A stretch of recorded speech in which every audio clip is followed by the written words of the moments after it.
ce cours, nous allons aborder le sujet des obligations indexées sur inflation. Tout d'abord, qu'est-ce qu'une obligation ? L'obligation soi-disant classique est l'obligation nominale. Comme vous pouvez voir, on reçoit des coupons fixes et le capital à la fin. Maintenant, voyons le cas d'une obligation indexée, avec, disons, une inflation de 2%.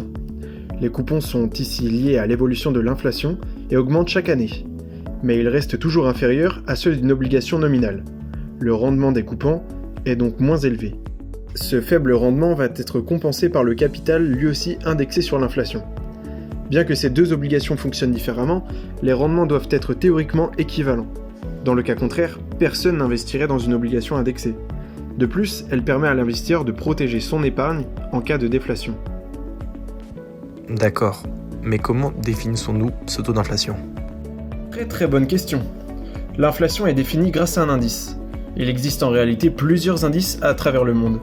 Les indices les plus tradés sont les IPC français et américains, l'IPCH, ainsi que l'IPR. L'IPC correspond à l'indice des prix à la consommation. Plusieurs régions utilisent leur propre IPC d'ailleurs. Mais du coup, l'ICPH correspond à l'ICP de quel pays ? En fait, le H signifie ici harmoniser. L'IPCH est utilisé par différents pays de la zone euro pour harmoniser, standardiser l'indice et permettre une comparaison plus facile entre les pays. Ces indices de prix varient au cours de l'année, et cela s'explique par la saisonnalité des prix. En effet, les indices suivent les mêmes fluctuations chaque année en fonction des mois, comme on peut le voir sur ce graphique. Une obligation peut avoir des coupons trimestriels, semi-annuels ou encore annuels. La majorité des obligations sont émises avec un lag de 3 mois, c'est-à-dire que si j'émets une obligation aujourd'hui, j'utilise l'inflation d'il y a 3 mois. Pourquoi utiliser un lag ? En fait, comme on vient de le voir, les indices des prix fluctuent au cours de l'année. C'est donc le temps nécessaire pour compiler et publier ces indices.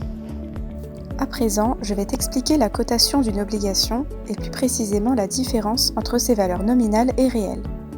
Le prix nominal est la valeur en monnaie courante sans tenir compte de l'inflation, contrairement au prix réel qui est ajusté en fonction de l'inflation et donne une meilleure idée de ce que l'on peut réellement acheter. Disons que la moyenne des prix du gaz en 1960 est de 30 centimes par gallon et en 2020 de 3,50 €. La question c'est comment pouvons-nous comparer les prix de 1960 et de 2020 ? L'idée est de convertir les 30 centimes de 1960 en euros d'aujourd'hui. Nous savons que les prix moyens sont donnés par l'IPC et nous donnent cette équation. On cherche à trouver le prix en euros de 2020. En utilisant le produit en croix, on trouve un prix réel de 2,36 €. Il correspond au prix nominal corrigé de l'inflation. Or, le prix du gaz aujourd'hui est de 3,50 € par gallon. Autrement dit, avec un même revenu, on peut acheter moins de gallons de gaz en 2020 qu'en 1960. Notre pouvoir d'achat a diminué. Donc, en déterminant le prix réel d'une obligation, on peut facilement savoir si elle vaut plus ou moins cher par rapport à l'année précédente ? Exactement. Passons au break-even. Le break-even, ou point mort d'inflation, désigne la différence entre le taux de rendement nominal d'une obligation classique et le taux de rendement réel d'une obligation indexée sur l'inflation. Il faut savoir que si les taux montent, la valeur de l'obligation baisse, et inversement. Disons ici que pour une hausse de 1% des taux, on a une baisse de 1% de valeur. La hausse du taux nominal peut provenir du taux réel et ou de l'inflation. Ici, les taux réels augmentent de 1% et l'inflation ne bouge pas. Donc la différence entre les deux courbes reste la même et la stratégie break-even est à 0%.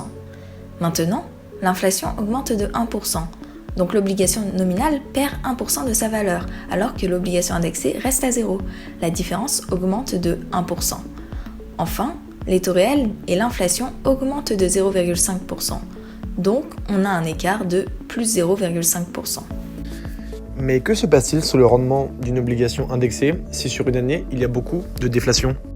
En fait, la plupart des obligations souveraines indexées disposent d'un plancher d'inflation sur le principal appelé le deflation floor.